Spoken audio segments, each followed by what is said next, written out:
Right now, there is a quiet war being waged inside your engine bay, and your wallet is the battlefield. Imagine doing everything by the book. You change your oil every 5,000 miles, you wash the road salt off your undercarriage, and you only buy upgrades from household names. Then, a major component fails. You tow the car to the dealership, confident that your factory warranty has your back. Instead, the service manager points to a single bolt-on part you installed last month, gives you a polite smile, and hands you a $12,000 bill. Most people assume a warranty is an absolute shield. It's not.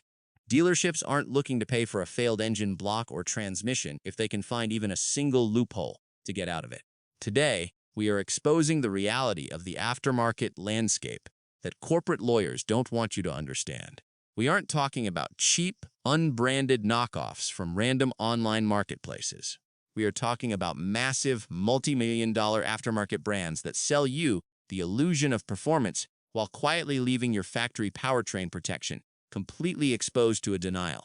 Legally, federal law states that a manufacturer can't just void your entire warranty simply because you installed an aftermarket part. They actually have to prove that the part caused the failure. But here is the quiet truth. Corporate engineering teams have spent the last decade building parts so highly optimized and with tolerances so incredibly tight that even minor alterations disrupt the entire ecosystem. Here is an insider insight most service writers will never tell you to your face. When a regional service inspector flies out to approve a major engine or transmission claim, they aren't looking at the broken piston first. They are looking at your intake, your exhaust, and your electronic control module.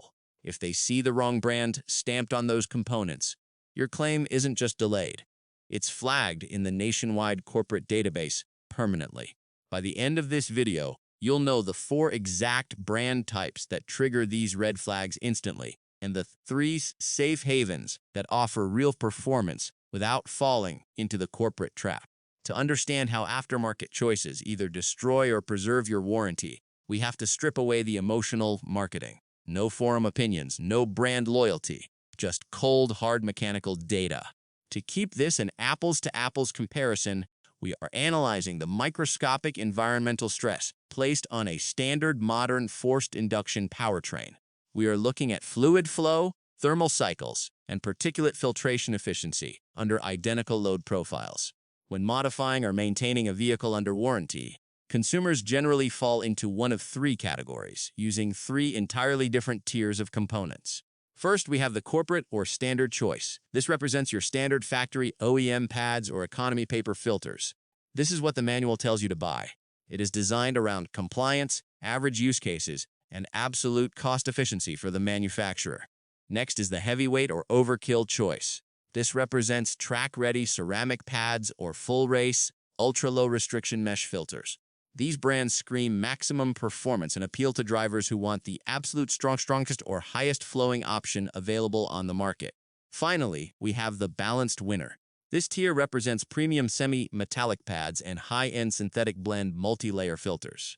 These are specialized engineering brands that focus on structural longevity and real-world balance rather than chasing a single, flashy performance metric. The ultimate threat we are tracking today isn't a sudden, catastrophic explosion on day one. It is more insidious. We are measuring microparticles, bypassing filtration, and entering the intake tract, causing premature piston ring wear, alongside severe brake fade that overstresses factory caliper pistons and warps hub assemblies. How these 3 contenders handle these stressors dictates exactly whether a dealer inspector signs your repair check or signs your denial form. Let's start with that factory original baseline.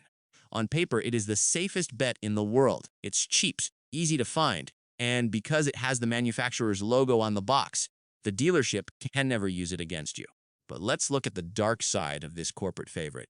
Factory paper filters are engineered with one goal: hit a baseline filtration metric for the lowest possible manufacturing cost. They use compressed cellulose fibers that are highly restrictive to airflow.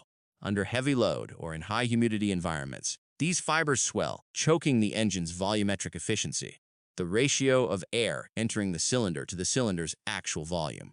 When airflow drops, the engine's computer compensates by adjusting the fueling, which creates higher thermal loads inside the combustion chamber. If you push these standard components beyond a basic highway commute, they degrade rapidly. Similarly, standard economy brake pads suffer from massive binder resin breakdown at temperatures exceeding 600 degrees Fahrenheit, leading to severe brake fade. You aren't getting optimized performance. You are getting a component designed to survive just long enough to clear the factory warranty milestones, like quietly sacrificing the long-term mechanical health of your vehicle. So, if the corporate baseline is flawed, the logical steps seems to be going to the absolute extreme. Enter the full race mesh filters and track-ready ceramic pads. Brands in this category market themselves aggressively to enthusiasts, promising massive horsepower gains and race-proven stopping power. But when you put track-spec engineering into a street-driven machine, the mechanical trade-offs can be devastating. Let's look at the data on full race mesh filters. To achieve ultra-high airflow, these filters widen the pore size within the media. Our lab testing tells a pretty clear story. While a standard filter can catch particles down to 10 microns, these high-flow mesh filters have a habit of letting 15 to 30 micron microparticles slide straight through the intake.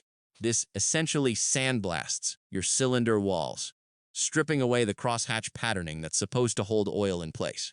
Once that pattern is gone, you're looking at blow-by and increased oil consumption. It's a similar story with track-ready ceramic pads.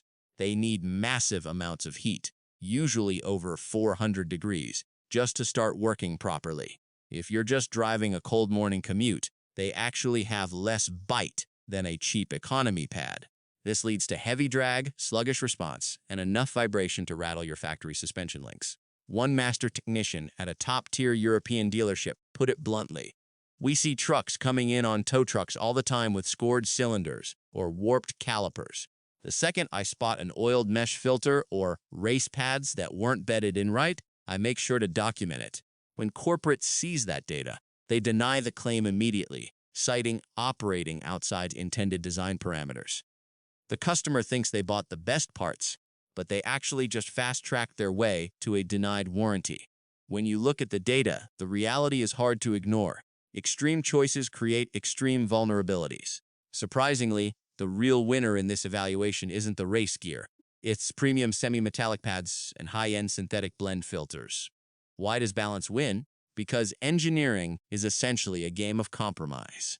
High-end synthetic filters don't rely on huge holes or sticky oils that can coat and ruin your mass airflow sensor, a classic reason for dealers to void a powertrain warranty. Instead, they use synthetic microfibers in a gradient density. The outer layers grab the big debris, while the inner layers catch the tiny particles that race filters miss, all while letting the engine breathe perfectly. Similarly, premium semi-metallic pads provide stable stopping power from the moment you start the car until you're pulling a heavy trailer without warping your rotors. This raises a massive question. If this balanced approach is technically better, why don't manufacturers just install these parts from the factory? Why force us to start with suboptimal restrictive parts? The answer is a corporate secret: manufacturing margins and regulations. When a major automaker builds 2 million cars a year, saving just $3 on an air filter adds $6 million to their bottom line. On top of that, they have to follow strict government emission and noise laws. Factory intakes are often baffled and restricted just to keep engine noise down for regulatory compliance, often at the expense of long-term mechanical health. They design for the average driver who treats a car like a household appliance, leaving anyone who actually cares about longevity to navigate the warranty traps of the aftermarket. To make sure you don't end up in the middle of a messy warranty dispute, here is a real-world rule of thumb for upgrades. First, stay away from these 4 red flags. 1. Asterisk oiled cotton or mesh intakes. The oil travels down the tube and coats your MAF sensor. This triggers a check engine light and gives dealers a perfect excuse to void your fuel delivery warranty. 2. Asterisk aggressive software tuners. Anything that changes the factory flash counter on your ECU leaves a digital footprint that instantly voids your engine and transmission coverage. 3. Asterisk track-only ceramic pads and slotted rotors. These are a dead giveaway of abuse to an inspector and can disqualify you from suspension or hub assembly claims. 4. Asterisk uncapped blow-off valves. These mess with the air-to-fuel ratios and turbo systems, causing rich running conditions that eventually kill your catalytic converters. Instead, stick to these three safe havens. 1. Asterisk dry multi-layer synthetic filters. These provide great flow and filtration without the risk of contaminating your sensors. 2. Asterisk premium semi-metallic or carbon ceramic street blends. You get better heat management without needing a racetrack to make them work. 3. Asterisks catback exhaust systems. Since these are downstream of the catalytic converter, they don't mess with emissions or engine calibration, making them much safer for your warranty. Ultimately, protecting your vehicle means ignoring the marketing hype of race spec, overkill, and finding the sweet spot.